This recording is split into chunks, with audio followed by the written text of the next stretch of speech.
さんこんにちは。コールドハーバーズ飯野です。今回はこちらの東京丸い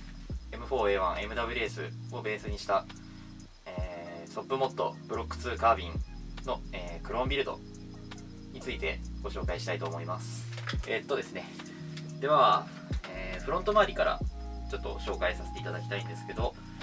こちら VFC 製のダニエルディフェンス DD のリス2ですね。リス2の、12.25 の方のモデルになってます。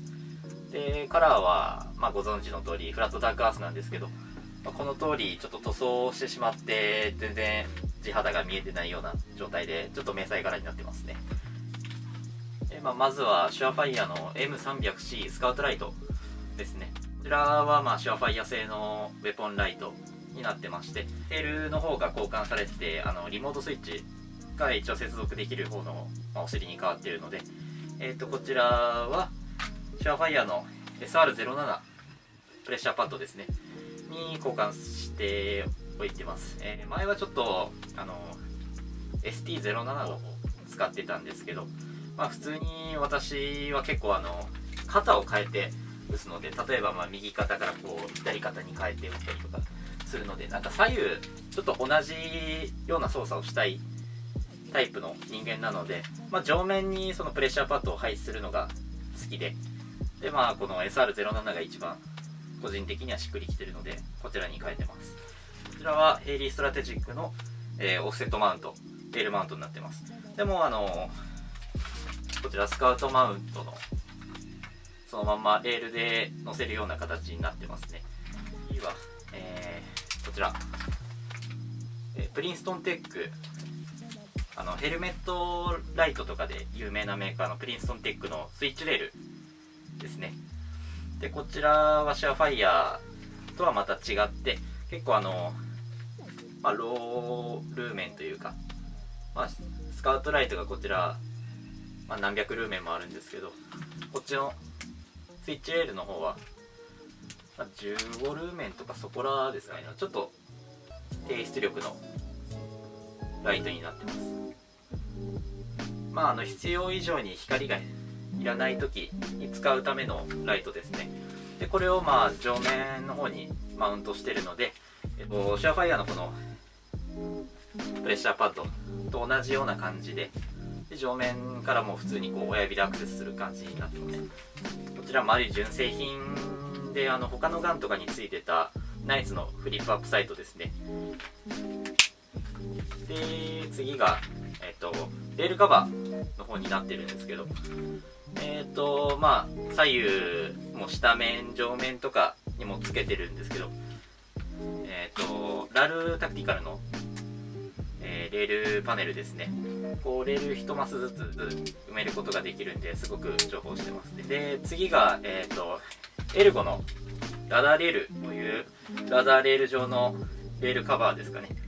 ちょっとだけ硬めのラバー製で、これも細かく切って、細かく使えて、なおかつこうマグプロの XTM とかよりかはかさばらないデザインになってるので、こちら気に入って使ってますね。で色はフラットダークアースになってます。次が、レールの下面ですね。こちらはナイツアーマメントのバーティカルフォアグリップ。こちらレプリカじゃなくて、実物のナイツのフォアグリップになってますけど、これはちょっと某トレポンショップの中古コーナーに転がってたちょっと珍しいお品だったんですけど、見ての通りそのマルチカムの水圧転写が施されてまして、すごくかっこよくてちょっとビビッときて買っちゃいました。で同じくこちらもナイツアーマメント製の、レールパネルになってます。でこれと同じもうセット品のやつとして売ってあったので、こちらも同じくマルチカムの水圧転写の塗装が施されてます。次がですね、エレメント製の PEC15 ですね。でこちらはもう稼働させる目的はなく、もう本当飾りみたいな感じでつけてます。で最近はナイトビジョン使って打ったりとかっていうのも結構ないので、もうほとんど本当飾りですね。で、PEC15 のこのケツの方の、プレッシャーパッドのコネクタからこう伸びて、でフロントのこのシュアファイアプレッシャーパッドのこのちょっと右隣の方にトップレールと、右面のレールのちょうど間のこのスペースに、プレッシャーパッドレーザーの方のものをこうはめ込んで、で、左で構えてるとかね、ナイトビジョン使ってる時ってほとんど肩変えて打ったりとかしないので、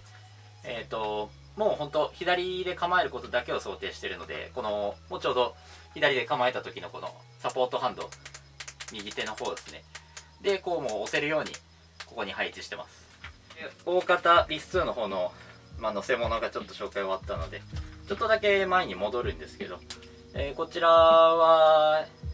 もう東京マリのブロック1ですかね、CQBR ブロック1についてた、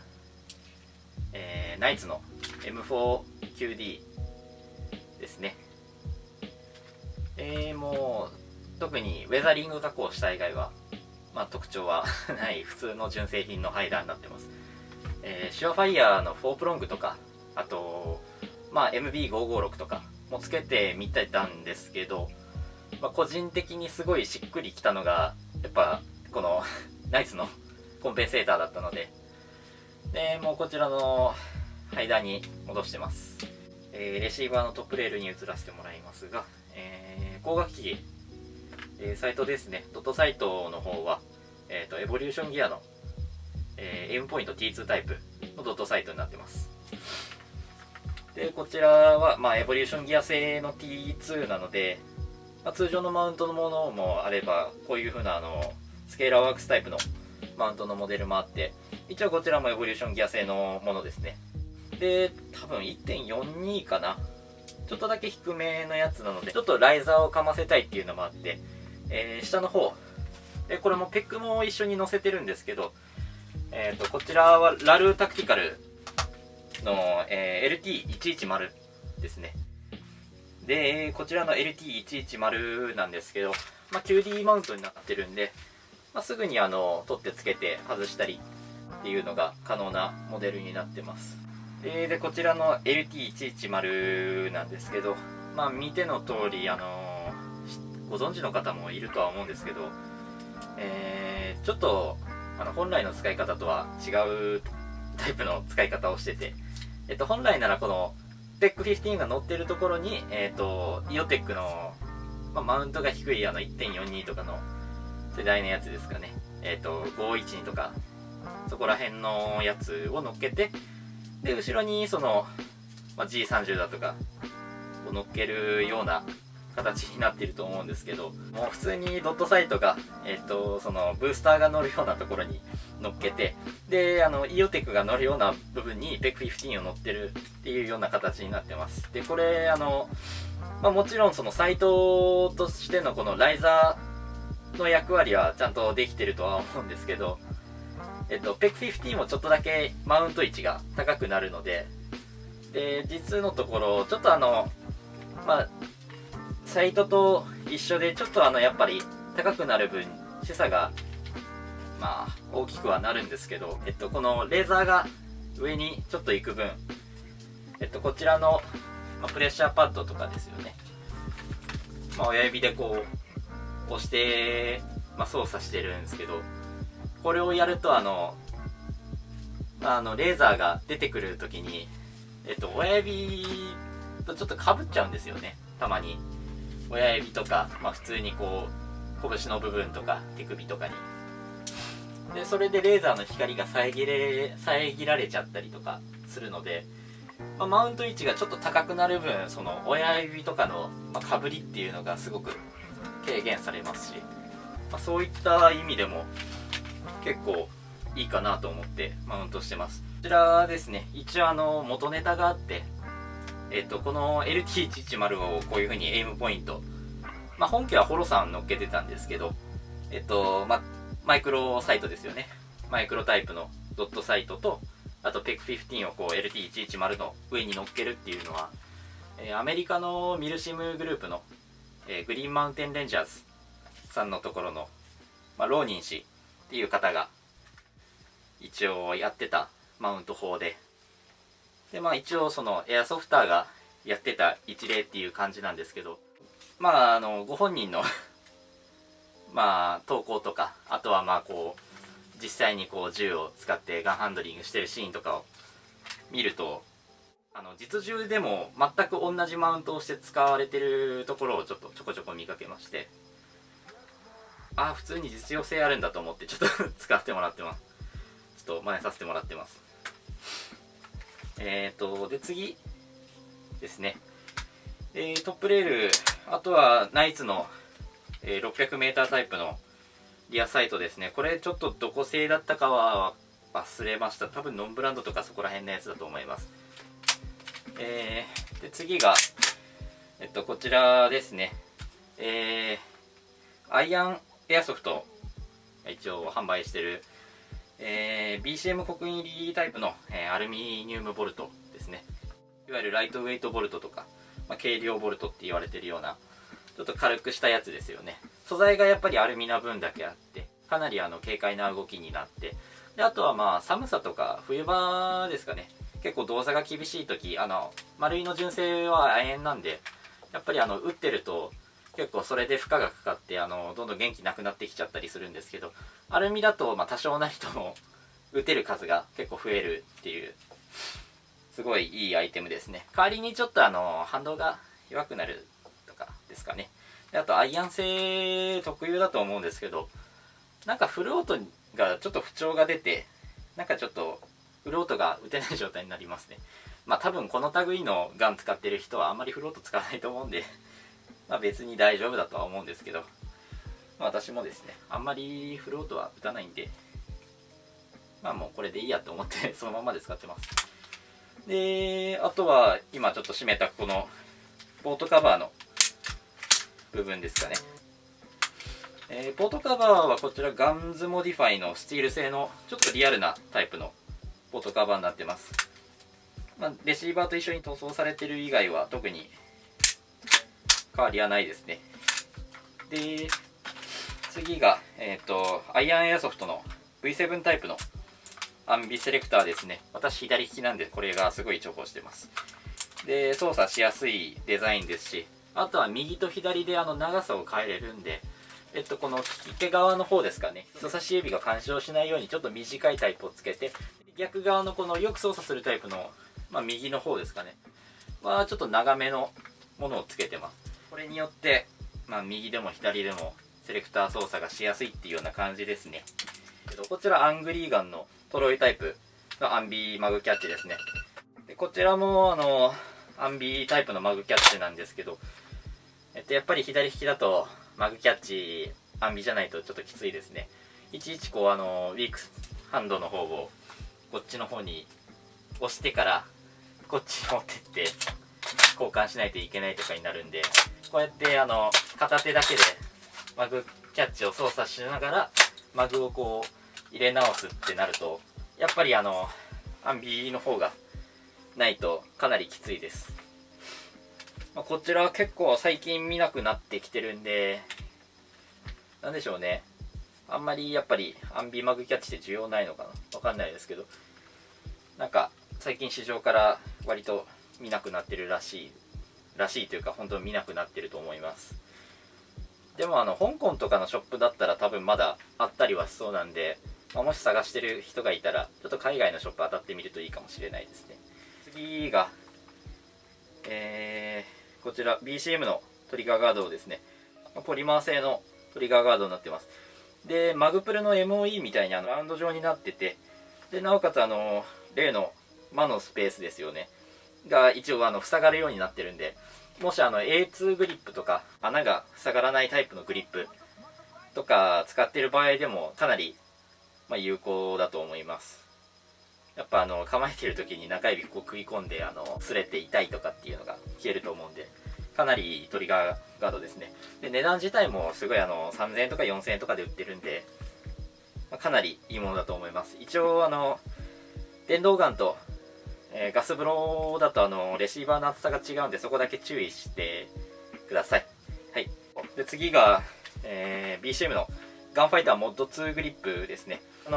ピストルグリップになってるんですけど、通常の A2 グリップとか、単語ダウンとかよくあるようなちょっとアングルが寝てるやつですよね。ああいうやつに比べてアングルが結構立ってるので、窮屈なストックを例えば一番締まった状態でスタックしてる時とかもうかなり握りやすいですし、最近のよくある薄い打ち方ですよねっていうのもかなりしやすいようなグリップになってます。やっぱりA2 グリップ並みの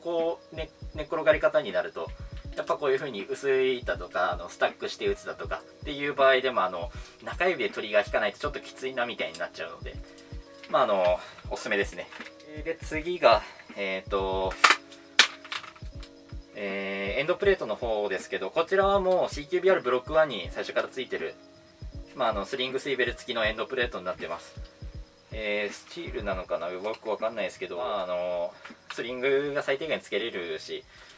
個人的に CQBR ブロック1がMWS よりもお得だと思う理由、大体ここだと思うんで、私もここはもう普通に気に入って使ってもらってます。であとごめんなさい、忘れてました。重要なこのチャージングハンドルの部分ですね。ガス風呂だとよく操作するんで、ここら辺もやっぱ結構重要だと思うんですけど、こちらはレイニアームズの、ラプターチャージングハンドルですね。メーカーは確か PTS だったかなと思います。忘れたけど、以前アングリーガンの、BCM ガンファイターチャージングハンドル、モッド3だったかな、あれちょっとあちらも忘れましたけど、あれ使ってたんですけど、チャージングハンドルの出っ張りが大きい方がやっぱ操作しやすくていいなとは思いつつ、ずっと2年3年ぐらい使ってたんですけど、最近そのサバゲーで使っている時に、スリングをこうやって引っ掛けてでハイレディのポジションとか、あとは結構スタックしたポジションからガッてって構えて打つシーンが多かったんですけど、その例のチャージングハンドルはよくスリングのこの後ろの部分っていうのがチャージングハンドルに引っかかりやすいっていう、チャージングハンドルが、スリングにスタックして構えた時に出す時にですね、引っかかっちゃって、でそのままチャージングハンドルは微妙にテンションがかかった状態ですよね、スリングで。で構えちゃってトリガー引くとか弾が出ないとか、そういうことが結構多発してたんですよ。でこれは何でしょう、シューター側のエラーかもしれないですけど、やっぱりその操作をしててなりやすいっていうのは、ガス風呂だと非常に致命的ですし、あとは電動ガンであってもやっぱり銃が引っかかって思い通りに構えられないとか、重要なシーンでよしもらったみたいな感じの瞬間で構えて、あれここで引っかかって構えられないってやってる間に撃たれるよりかは、引っかからない方がいいかなと思って、一時期純正のチャージングハンドルとかにも戻してた時があったんですけど、やっぱり左利きなので、こっちのこの右手でチャージングハンドル操作するっていうのが、やっぱりちょっとサイドにAK でいうオーバーチャージみたいな感じで外側にやらないといけないとかってなって、でなおかつチャンバーのこのエジェクションポートですよね、こちらを確認しながら引けないっていう、デメリットもあったので、やっぱりアンビがいいかなと思って、家に余ってたあんまり好きじゃないこのラプターをちょっとつけてみたら、思いのほか良くて、ちょうどいい出っ張り具合で、なおかつ左右いい感じに引きやすい、ちょっと返し状になってるけどコンパクトみたいな感じのデザインがすごい気に入って、使ってますね。本当に格好は好きじゃないんですけど、使いやすさで言えばすごいおすすめです。あとは、こちらですね、LMT ソップモッドクレーンストックタイプのどっかのレプリカですね。ほんとどっかのレプリカです。で QD ホールがついてるんで Gen2 タイプのレプリカかなと思います。でこちらは塗装して、で謎の黒いラバーバンドをつけてスリングをまとめておく際の、ちょっと便利アイテムぐらいな感じですかね。家にいっぱいあるんで切れても別にいいかなって感じでつけてます。でマガジンが、こちらエースマームズもしくはSA 製の、P マグですね。 P マグタイプのレプリカのマグになってます。で以前アイアン製の P マグを使ってたんですけど、だいぶお察しの通りなんで、かなり純正とかに近い構造で、なおかつ普通に今結構さっきのブシャーっていうのもあってすごい冷えてるんですけど、動いてちゃんとボルトストップとかもかかって、すごいいいですね。であとは純正のマグの方なんですけど、純正のマガジンはこんな感じで、マガジンのこの後端部分ですよねに、マグプル製の、マグプルですね、ゴムのパンツみたいなやつですをつけてます。でこちらのマグプルは横に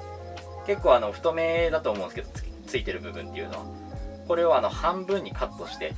でさらにこのパンツのお股の部分ですよね、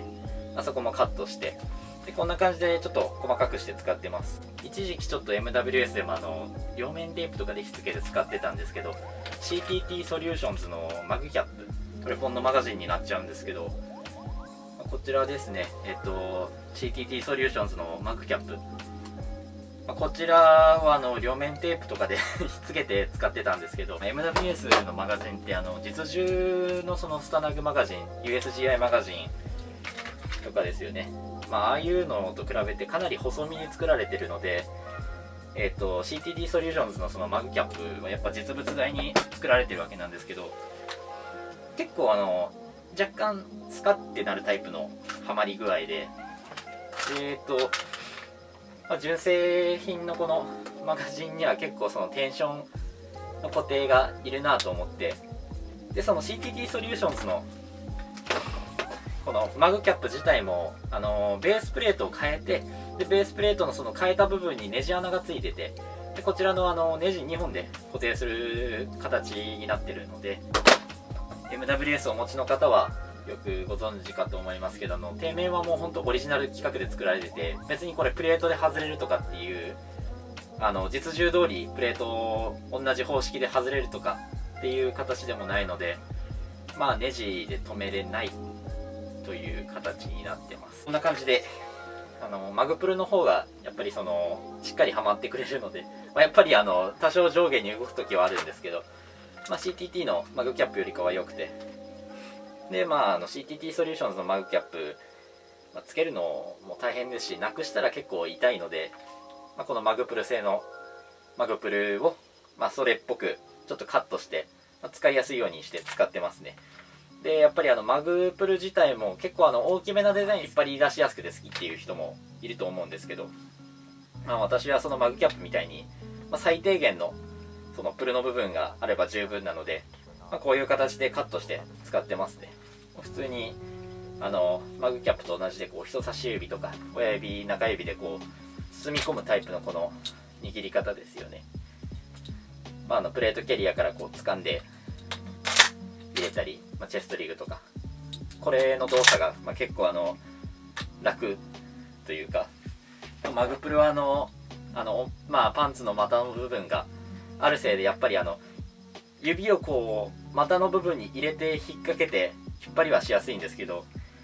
後でちょっと邪魔になってくる部分が個人的にあるかなと思って、こんな感じでちっちゃく切って使ってますね。あとは全体的なこの塗装なんですけど、皆さん見慣れないタイプの塗装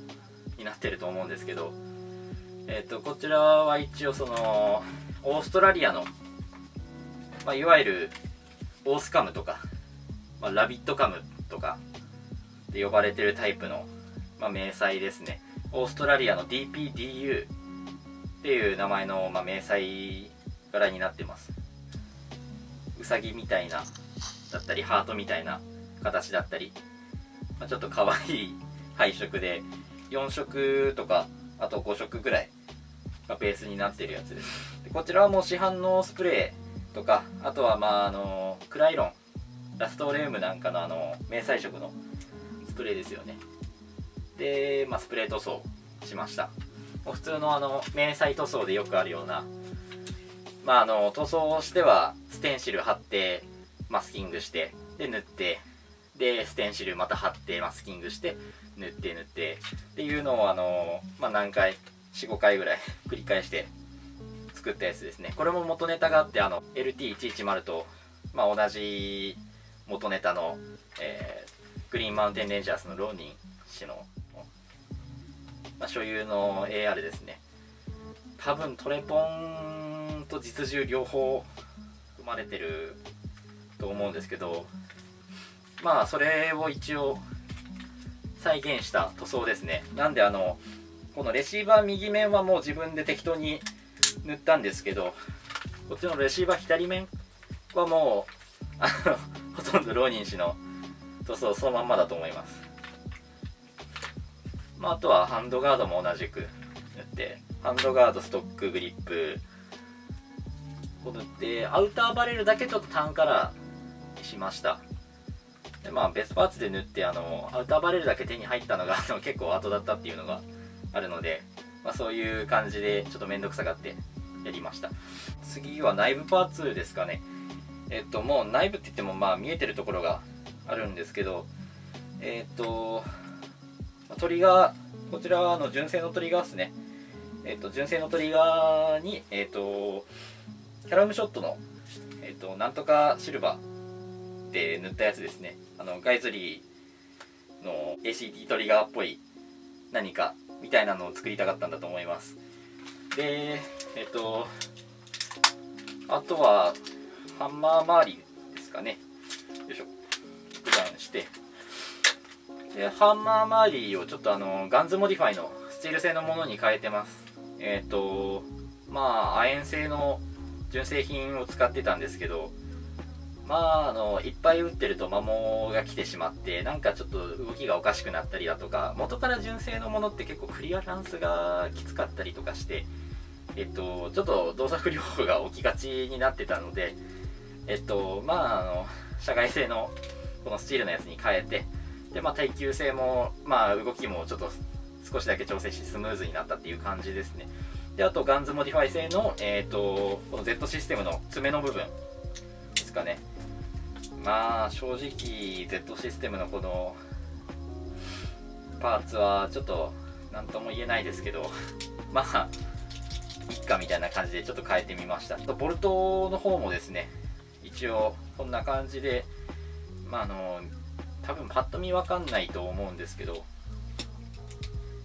ボルトキャッチのこの内側の方をちょっと削り込んで、であれですね、プロービンが出してる 9mm AR キットですね。そちらのボルトキャリアと、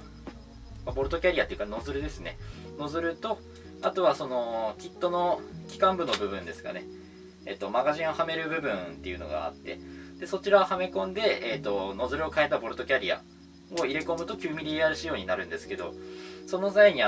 ボルトのそのノズルの部分が下にちょっとはみ出てて、でボルトの動きとかをボルトキャッチの部分ですね、ここが阻害してしまうのでちょっと削って広くしてで動くようにしてます。ボルトは通常のノズルのタイプに変えて、で 5.56 仕様で使ってても別に支障はないので、こちらは削ったやつをそのまんま使ってます。であとは例のボルトキャリア、アイアンのボルトキャリアのこのケツの部分なんですけど、こちらはちょっとメーカー謎のスチール製のボルトキャリアエンドになってますね。以上が、私のこの MWS のセットアップ紹介になりました。もしよければ、チャンネル登録、高評価よろしくお願いいたします。